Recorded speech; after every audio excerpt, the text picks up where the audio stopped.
Well, hello, Donald's Creek. Welcome to day 25 of 31 days in Proverbs.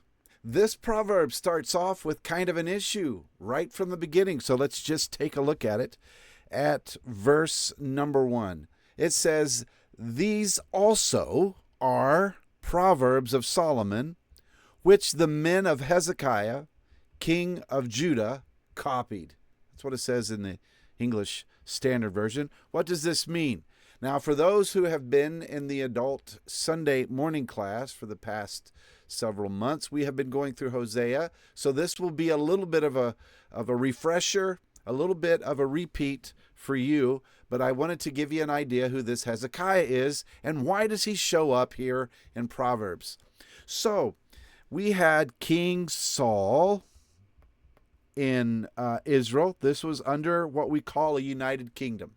You'll see why we call that here in a minute. Not the United Kingdom, a United Kingdom, when Israel and Judah were together. Then after Saul, we have King David, and then after David, we have King Solomon, and something happened after King Solomon. The kingdom divided, and there was a civil war. We had the north, which is called Israel, and the south, which is called Judah, because it was predominantly just the tribe of Judah. There was some Benjamin in there, but Benjamin was a small tribe, but it's just called Judah. So we had two kings. The northern tribe of Israel had a king. The southern tribe of Judah had a king. Well, what ended up happening is, after some time passed, and that's what Hosea is for. Hosea is a prophet to the north, and he said, your days are numbered. They were rebellious. They were rebellious. They were rebellious. They were just absolutely horrible. And Israel ends up going into captivity by the Assyrians. They take them off into exile and ruin everything in its path behind it. And they're off in exile and they're gone. That just leaves Judah. Well, when this happened right here, the king of Judah was Hezekiah. He was the king of Judah when Israel got taken away into captivity. And the important part about Hezekiah was he had a lot of reforms. Not only was Israel rebellious, Judah was also rebellious. But they had periods where they would reform. We would call it a revival. They would recommit. And Hezekiah was one such king. He had a lot of reforms. One of those was to write these sayings of, these wise sayings of Solomon, take them from oral tradition. It was written at one time too, but let's recapitulate. Let's write them again. And so this is where we begin. Hezekiah, king of Judah, copied. So it does show that at some point that they were written down. He copied these things, and they set their face towards being wise once again. All right, for our win, place, and show, these are some major groupings. And so I put these groupings down. The social order, which I really liked the social order. Let's pop down here to verse number 17. There's just some things that not only were common sense, but funny. Like this one. Don't visit your neighbors too often. This is from the New Living. Or you will wear out your welcome. What is the English? Let your foot be seldom in your neighbor's house, lest he have his fill of you and hate you. Isn't that true? You can think of, let's go old school. You can think of Lenny and Squiggy always popping in on Laverne and Shirley. You know, hello. You have Kramer always popping in on Jerry, sometimes just living out of his house, eating his food out of his fridge. What else we have? Verse number 20. What do we got here? Whoever sings songs to a heavy heart is like one who takes off a garment on a cold day, and like vinegar on soda. So you're all sad. You got a case of the sads, which we all get from time to time. We don't want to hear, we are family. We want to hear some Hank Williams, don't we? Or some I don't know, Dwight Yoakam. Yeah, because we like Dwight Yoakam. What's one more? Let's verse 21 and 22. Let's see here, 21 and 22. If your enemies are hungry, give them food to eat. If they're thirsty, give them water to drink. This is your enemies. Why? Verse 22 says why. You will heap burning coals of shame on their heads, and the Lord will reward you. Oh, isn't that good advice?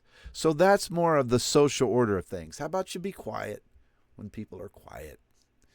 How about you let someone work through their grief and not rush them through it? Okay, what about the king or magistrate? That's verses 2 through 7. Wow, there's some powerful things in that little section, which we will get to in the three things.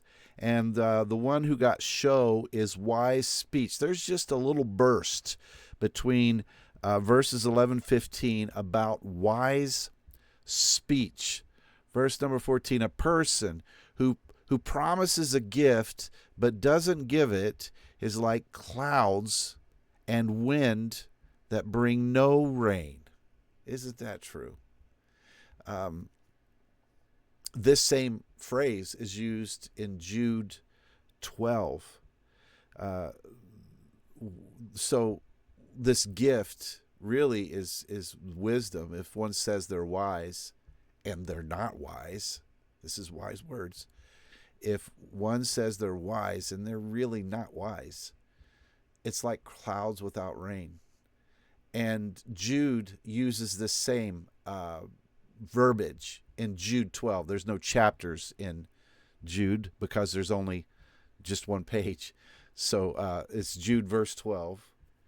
And he talks about those who have an empty gospel, who don't understand the gospel, who don't understand that Jesus is the living water, and they are like clouds without rain. It sure does look promising, something on the horizon. In an agricultural society, rain was important. So that's when, place, and show. Let's get on to the three things. Verses 2 and 3, these first few verses of this proverb really paints a wonderful picture of a leader, doesn't it?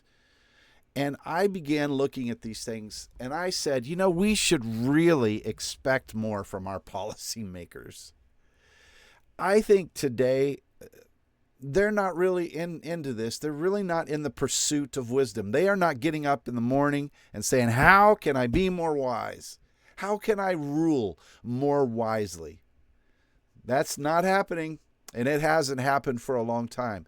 You go back in antiquity, you go back, even into the Greek, the Roman emperors, many of them, they wanted to be wise. They desired to have wisdom. They wanted to rule with wisdom. Today it's about greed and power. Back then, here we see verse number 2. It is the glory of God to conceal a matter. To search out a matter is the glory of kings. Shouldn't we expect that from our leaders? That they gain their glory from just searching something, trying to get to the bottom of something? Look at verse number 3. As the heavens are high and the earth is deep, so the hearts of kings are unsearchable. Can we say that about our governor? Can we say that about our presidents? I believe that our president has our best interest in mind, regardless of where you stand on this. I don't want to hop into a hotbed of policy. I do believe he has our best interest in mind. But is he pursuing wisdom? I don't know. I don't think so. I really don't. I don't think any of them have for a long time.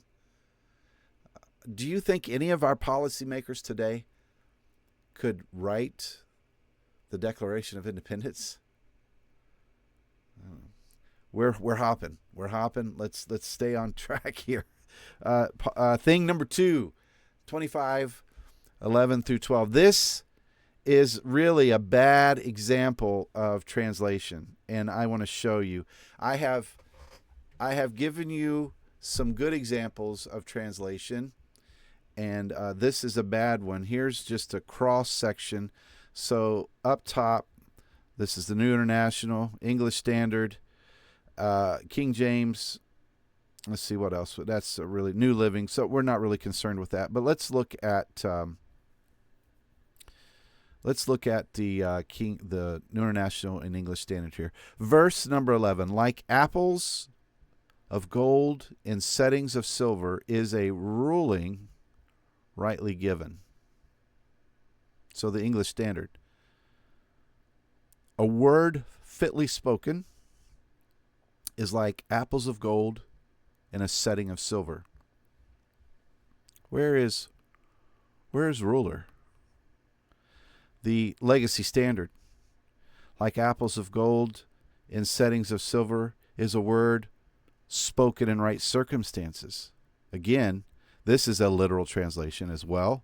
It's a newer, very new. Where is ruler here? Let's look at 12. Like an earring of gold or an ornament of fine gold is the rebuke of a wise judge to a listening ear. English Standard. Like a gold ring or an ornament of gold is a wise reprover to a listening ear. Where's the judge? Same with the Legacy Standard. Doesn't mention anything about a judge. These are more literal. This is more a dynamic equivalent. And what they end up doing here in both of these, and even down here, I think I cut it off. I wanted to get this in here so you can see them compared side by side. The previous verses, verse number 10 and earlier, is a court setting. So we go into 11. We're going into the 11 talking about court. And what the NIV does is it continues that theme and I believe imposes the meaning onto the text. I'm not a fan of that. So I have extolled the virtues of the New International. I have been critical of the English Standard when it's necessary.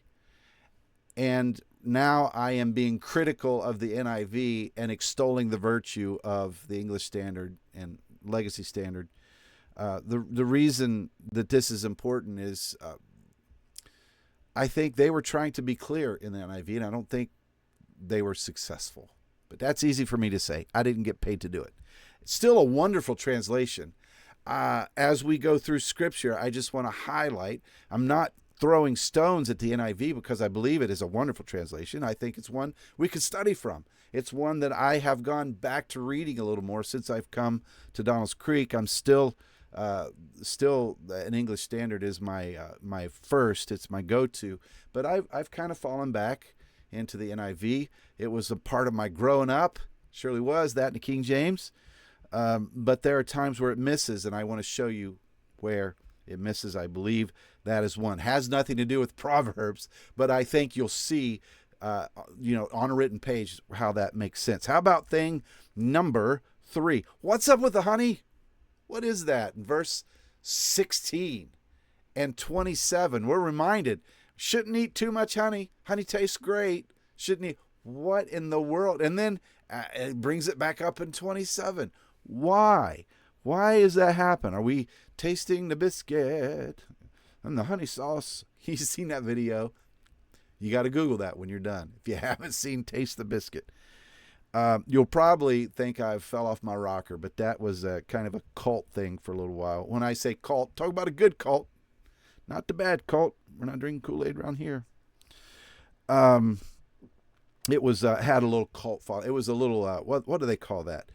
For Pete's sake, when a video just it went viral, yeah, in a good way. now viral, if you went viral, you say that back in the 70s or 80s, yeah, you were to be marked and avoided. Today you're popular if you're viral. What about this honey thing? In Proverbs 25:16, it says this: if you have found honey, eat only enough for you, lest you have had your fill of it and vomit it. All right, let's stop there. Good advice. Don't get too much sweets. That's one of my problems. Gotten too much sweets because there's nobody to tell me no. But why? Why is this here? Verse 17, let your foot be seldom in your neighbor's house, lest he have his fill of you and hate you. We already talked about that. But are these two related? And it turns out, yes. Yes, they are. Let's make it a comparison here. The comparison is too much of a good thing, namely honey. Too much of a good thing can be a bad thing. So too much of your foot being in your neighbor's house can be a bad thing. This is just a literary device. He's not giving dietary advice here. He's taking something that we all know. Watch your intake. And he's saying, watch how often you go to your neighbor's house. Same thing in number 27. It is not good to eat too much honey, nor is it glorious to seek one's own glory. Now, we can stop there and make the same argument in one verse. We can make the argument, too much of a good thing is a bad thing. So, seeking one's own glory too often can be a bad thing. I think we can also include 28. That a man without self-control is like a city broken into and left without walls, unprotected. That this self-control thing is tied to this honey thing as well. I think I didn't look to see if there were any other commentators who agreed with that, but I can see where both of those would absolutely apply. So anyway, take it or leave it. It's free. I'm not charging you anything for this one. Absolutely free. Unless you want to send money. You can send money. Just kidding, you don't have to send money. That's all for today. Thank you for joining me again for day 25 of 31 Days in Proverbs. Have a terrific rest of your day. May God bless you. Thanks again.